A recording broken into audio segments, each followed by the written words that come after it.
नमस्कार। समस्तीपुर पटोरी प्रखंड के गोड़गामा में श्रीमद् भागवत कथा संपन्न होने के बाद प्रेस वार्ता में संवाददाता को बताते हुए कहा कि लगातार किसी आध्यात्मिक का अध्ययन किया जाए तो उससे नई प्रकार की उद्दीपन उत्पन्न होती है जो भगवान से डायरेक्ट कनेक्ट में आ जाते हैं, जिससे लोगों को ज्ञान की प्राप्ति होती है।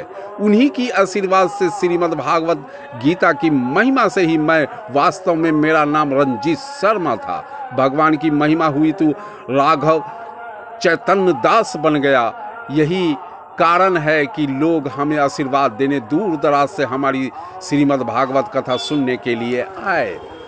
संक्षिप्त वार्ता में बताया कि लोग आनंद को छोड़ सुख के चक्कर में रहते हैं, इसलिए लोग दुखी रहते हैं।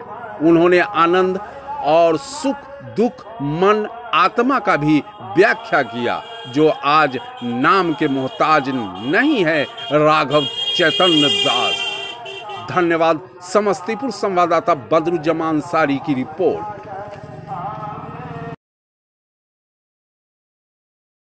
सभी लोग जिस तरीके से रोज सुबह उठने के बाद बाथरूम जाते हैं, स्नान ध्यान आदि करते हैं, ब्रश करते हैं, ऐसा दिनचर्या हर एक व्यक्ति का रहता है। लगभग भोजन करते हैं, भोजन के बिना तो कोई काम नहीं होगा। भोजन करते इसी तरीके से 5-10 मिनट कम से कम हर एक व्यक्ति को भगवान का नाम लेना चाहिए। ओंकार ही उच्चारण करने में हरे कृष्ण महामंत्र बोलने, हे हरि, हे गोविंद, हे राम, हे नारायण, हे कृष्ण, ऐसा करने में। आप तो 4-4 घंटा बिगर भोजन के रहते थे, है ना? 4 घंटा नहीं, जो हो 4 घंटा कैसे लग जाते थे सर? तो ये तो आपने कहा दिया आत्मा तो भोजन खाना खाने की तो आत्मा ही निकलती है। उसका कारण क्या है? तो जो भगवान का स्वरूप है ना, सच्चिदानंद रूपाय विश्वोत्पत्त्यादि हेतवे तापत्रय विनाशाय गोविंदाय नमः। भगवान का स्वरूप आनंद स्वरूप है। और ये सत और चित क्या है? तो जैसे मान लीजिए हम घोड़ा कहें, घोड़ा कहे तो काला घोड़ा और सफेद घोड़ा, ये विशेषण हो गया, लेकिन वास्तविक में घोड़ा ही है। जैसे सोना कहे तो सोना हुआ, लेकिन कहे जो न गले का हार, हाथ का कंगन, मांग का टीका, लेकिन उसको टीका कहो या उसको हार कहो कि कंगन कहो, वास्तविक में शर्मिला है सोना। ये सब चीजें उसका विशेषण कैसे भोजन। हमको तो ये समझ में आ रहा है भोजन करने की जो इच्छा होती है, मैं बताने जा रहा होती है, वो मन से होती है, आत्मा से नहीं। अगर आस्था कर लिया जाए, अब तो आस्था बिल्कुल, तो आस्था में तो भूख नहीं लगती है। अभी फिलहाल देख रहे हैं दुर्गा पाठ चल रहे हैं, 8 दिन तक बगैर भोजन के रहते हैं। ये आस्था है तो क्या है सर? ये आस्था है जी। और आस्था में वो क्या होता है, जब आनंद स्वरूप तत्व के संपर्क में आप आते हैं तो आपके अंदर भी आनंद तत्व आता है। जैसे एक मैग्नेट होता है, जी, वो चुंबक लोहा के पास ले जाइए तो चुंबक लोहा को अपने आप खींच लेगा। तो हम जैसे ही उस आनंद तत्व की चिंतन करते हैं, उसकी चर्चा करते हैं, भूख भी खत्म हो जाती है, भूख प्यास सब खत्म होता है और करंट अंदर से आता तो है। भूख जो लगती है तो वो मन करवाता है, मन और शरीर का विषय है ये। जी। तो जैसे ही मेरा मन उस आनंद तत्व में, आनंद स्वरूप जो भगवान है, ईश्वर है, उसमें जैसे ही लगता है तो हमको एनर्जी मिलता है। वो स्पिरिचुअल एनर्जी हमको अंदर से आस्था में एनर्जी, आस्था में एनर्जी सबसे ज्यादा ऊर्जा है। और उसी के बल पे अभी आपने फिर बातचीत करते हैं राघव चंद्र दास जी से बातचीत करते हैं। तो बहुत अच्छा लगा हमें बात करके। सर एक चीज मैंने किया सर आपके यहाँ निवास स्थान आने का क्या लोकेशन हो सकता है? आपसे मिलना चाहें तो कैसे मिलेंगे? ये तो देखे यहाँ सैकड़ों की संख्या में लोग बता रहे थे, जो आपने भंडारा भी किया था सर, तो चर्चाएं थी। जब मैंने इस गांव में जब घुसा तो एक चर्चा का विषय बना हुआ है। लोग तो पहले मुझे कोई पता है नहीं, उसके बाद कहे कि हम कहे कि जो रंजीत शर्मा नहीं, दरअसल में उनका रंजीत शर्मा नाम है। इसका तो खुलासा आपने कर ही दिया, तो आप अपना पहले परिचय दे दीजिए।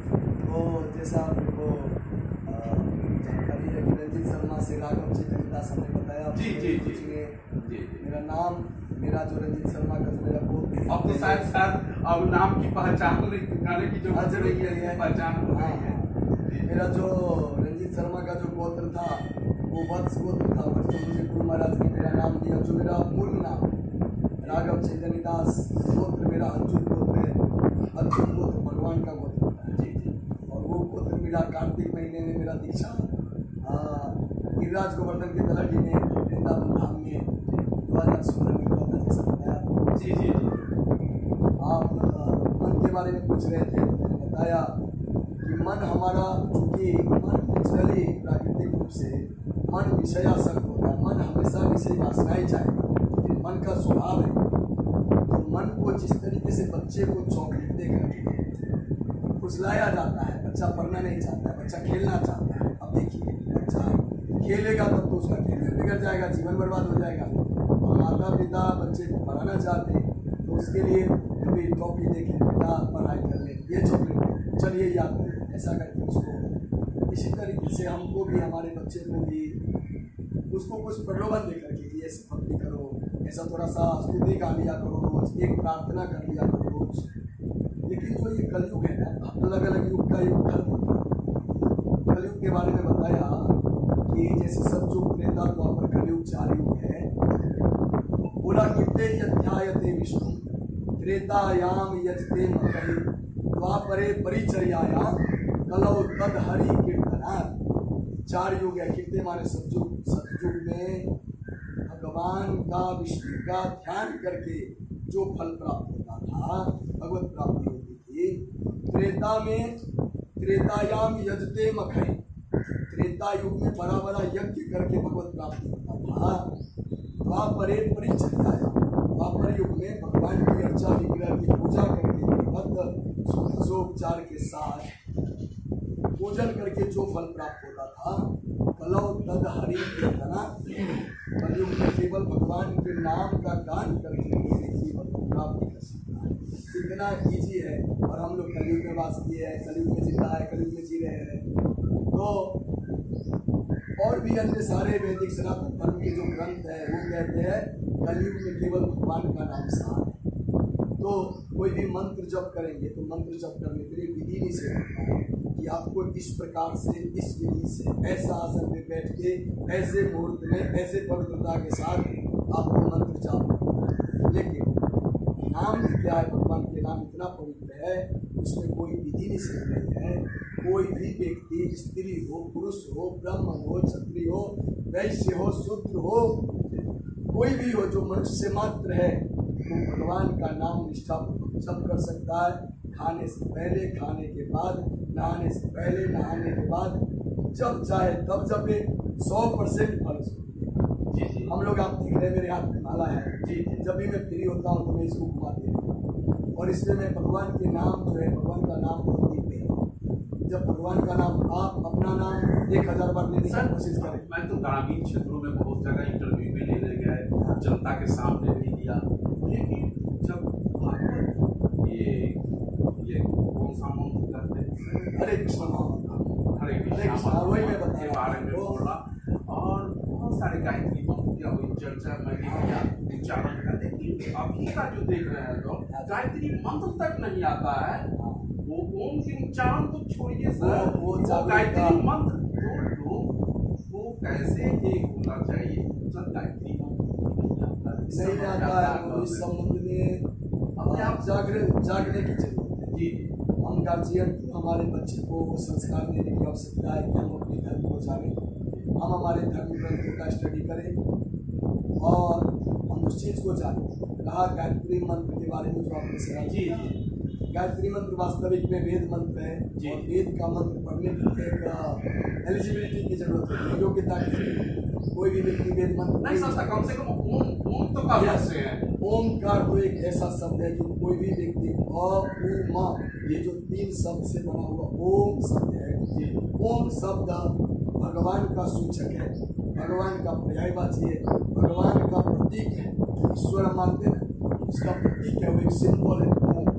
और ओम एक ऐसा ध्वनि है कि कोई भी व्यक्ति रोज अगर 5 मिनट ओम का खाली प्रैक्टिस कर ले, खाली 5 मिनट, तो उसके जीवन में अगर उसकी दूसरी भी फायदा देखे भौतिक दृष्टि से, तो उसको 50 बीमारी से बच जाएगा। ओ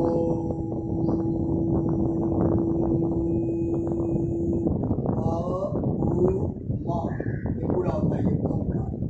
अगर इस तरीके से कोई 5 छोटा सा अक्षर है, एकदम छोटा सा अक्षर, इसको कोई भी आपकी ग्रहण कर सकते हैं और कर सकते हैं। बिल्कुल। हम लोग जो महामंत्र जप करते हैं, जिसमें कोई भी व्यक्ति कभी भी जप सकता है, वो पवित्र अवस्था में हो, अपवित्र अवस्था में हो, कुछ भी खाता हो, कुछ भी पीता हो, लेकिन अगर वो नाम भगवान का जप करेगा, हम लोग जो जप करते हैं हरे कृष्णा कृष्णा कृष्णा हरे हरे, हरे राम राम राम हरे, यह मंत्र ब्रह्मा जी के द्वारा अपने मानस पुत्र नारद जी को इस मंत्र का रहस्य बताया गया है। और यह ऐसा महामंत्र है, नाम महामंत्र है।